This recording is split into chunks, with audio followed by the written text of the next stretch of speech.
শুভ মহাষষ্ঠী বন্ধুরা, কেমন আছো তোমরা সবাই? আশা করছি সবাই খুব ভালো আছো। আমরাও খুব ভালো আছি। শারদীয়ার প্রীতি ও শুভেচ্ছা সবাইকে। বড়দের প্রণাম, ছোটদের অনেক অনেক ভালোবাসা। তো আজকের ব্লগটা দেখো। আজকে আমি, মা আর ডলু আজকে মাকে নিয়ে যাচ্ছি হচ্ছে ঠাকুর দেখতে। আজকে আর সৌরভ যেতে পারবে না, কারণ সব বাচ্চারা বাড়িতে চলে এসেছে, মানে সব চার পেয়ে বাচ্চারা বাড়িতে চলে এসেছে। তো দেখো, এখন আমি সাজুগুজু করে রেডি হয়ে গেছি। আমায় কেমন লাগছে কমেন্ট করে অবশ্যই জানিও। আর এই দেখো, এটা হচ্ছে ডলুর আজকের আউটফিট। এই ড্রেসটা আমি মাদার অ্যান্ড চাইল্ড থেকে ডলুকে কিনে দিয়েছি, ডলুকে সাজুগুজু করিয়ে দিয়েছি। তো আজকে বেশি দূরে না, আজকে যেহেতু সন্ধ্যেবেলায় আজকে বেরোচ্ছি, তো খুব বেশিক্ষণ কাটাতে পারবো না। জাস্ট হাতে 2-3 ঘন্টা মতো টাইম আছে, এইটুকুর মধ্যেই যে কটা ঠাকুর দেখা হয়। তো আজকে যাব হচ্ছে মাকে নিয়ে দমদম পার্কে ঠাকুর দেখতে। যদিও দমদম পার্কে ঠাকুর আমার সকালবেলায় দেখা হয়ে গেছে, একটাই প্যান্ডেল দেখেছি। তো চলো আজকে দেখতে থাকো। আর এই দেখো, আমাদের ফ্ল্যাটের নিচে কি সুন্দর সব লাইটিং করেছে দক্ষিণপাড়া দুর্গোৎসব কমিটি। তোমরা যারা যারা ঠাকুরটা দেখতে এসেছিলে, তরঙ্গ থিম করেছে, তারা নিশ্চয়ই জানবে যে কত সুন্দর করেছে, কারণ এটা সেরা সেরা হয়েছে। তো চলো আর বেশি কথা বলবো না, আজকে ভিডিওটা দেখতে থাকো। আশা করছি আজকে ভিডিওটা দেখতে তোমাদের ভালো লাগবে। আর এই দেখো, এখানে কি জ্যাম! ঠিক 5:30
তো দমদম পার্কে তরুণ দলের ঠাকুরটা দেখা কমপ্লিট করে আমরা বেরিয়ে গেছি। আর এখন আমি ডলু আর মা খাবো একটু আইসক্রিম।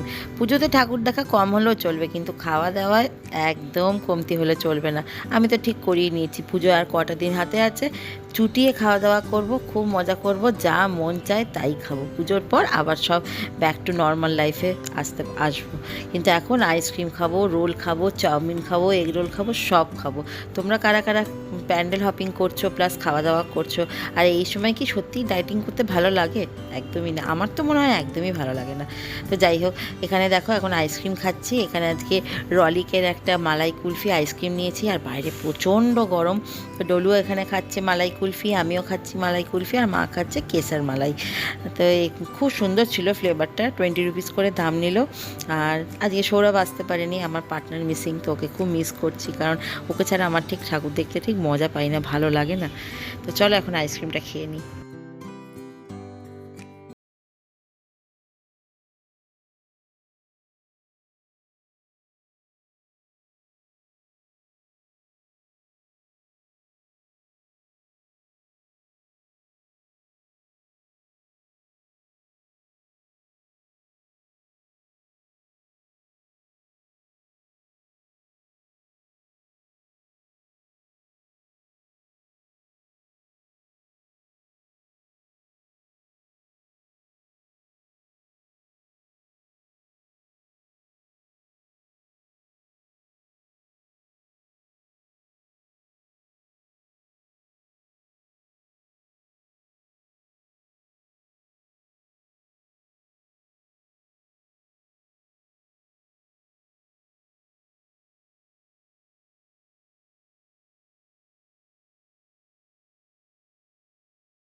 এত সুন্দর নিখুঁত কাজ, মানে যদিও এই প্যান্ডেলগুলো আমি সবই হতে দেখেছি, কিন্তু ভেতরে তো তারপরে এরা ঢুকতে দেয় না না এরা। তো আজকে দেখলাম, আজকে ভীষণ ভালো লাগছে, কারণ সকালবেলায় আসলে পরে এই লাইটের এফেক্টগুলো ঠিকমতো পাওয়া যায় না, যেটা রাতের বেলায় দেখলে পাওয়া যায়। তো আমার তো পার্সোনালি ভীষণ ভালো লাগলো।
গেছি আর এখন আবার একটু খাচ্ছি হচ্ছে পাপড়ি চাট। আজকে মাত্রই দুটো ঠাকুরই দেখলাম, দমদম পার্কে তরুণ দল আর দমদম পার্ক ভারত চক্র। কারণ আরও যে তিনটে টোটাল প্যান্ডেল আছে, মানে যুবকবৃন্দ আছে, দমদম তরুণ সংঘ আছে, তারপরে সার্বজনীনটা আছে। রেস্ট অফ দ্য দিনগুলো করবো কি, সেই জন্য আমি আজকে ভাবলাম, অলরেডি এমনিতেও 8টা বেজে গেছে, কারণ এতক্ষণ ধরে লাইনে দাঁড়াতে হয়েছে। তো সেই জন্য আজকে ভাবলাম আজকে বাড়ি চলে যাই, কারণ বাড়ি যাবো, তারপরে বাচ্চাগুলোকে সব খেতে দেবো, অনেকটাই লেট হয়ে যাবে। তো মাকে বললাম যে চল আজকে এই দুটো ঠাকুর দেখে বাড়ি চলে যাই, আবার নেক্সট দিন আসবো, এসে বাকি 3টে ঠাকুর দেখে যাব। কারণ আমাদের যেহেতু নর্থ সাউথ মোটামুটি কমপ্লিট হয়ে গেছে, সেই জন্য পুজোর সময় তো বাড়িতেও একদম বসে থাকা যাবে না, কারণ বাড়িতে বসে থাকলে তো ঠিকমতো খাওয়া দাওয়া করতে পারবো না, তাই না? তো সেই জন্য আবার নেক্সট দিন আসবো। আর এখানে একটু পাপড়ি চাট খেলাম। পাপড়ি চাটটা মোটামুটি করেছিল, খুব একটা ভালোও করেনি, খুব একটা খারাপ করেনি, মোটামুটি। আর সৌরভ আসলে তখন সবাই মিলে ভাগাভাগি করে খাওয়া যায়, বিশেষ করে ও না থাকলে আমার একদম ভালো লাগে না। কিন্তু ওই যে রোল খেতে ইচ্ছা করছিল, সেই জন্য একটু রোল নিলাম। ভেবেছিলাম চাউমিন খাবো, কিন্তু না, আর চাউমিন খাবো না আজকে, সেই জন্য একটু এগ রোল নিলাম। ব্যাস এই আজকে খাওয়া দাওয়া কমপ্লিট করলাম। আর একটু কোল্ড ড্রিঙ্কস খেয়েছি, মানে হাঁটতে হাঁটতে এত গরম যে শুধু জল খেয়েই আর কোল্ড ড্রিঙ্কস খেয়েই পেট ভরে যাচ্ছে, আর এক্সট্রা করে কিছু আর খেতে লাগছে না। ওই তো টুকটাক খাওয়া হলো, আইসক্রিম খেলাম, একটু পাপড়ি চাট খেলাম, একটু রোল খেলাম, ব্যাস ওই খেয়েই আজকে হয়ে গেল। তো আজকে এই ছোট্ট ভিডিওটা তোমাদের কেমন লাগলো কমেন্ট করে জানিও। ভালো লাগলে লাইক করো, সাবস্ক্রাইব করো, আর দেখা হবে তোমাদের সাথে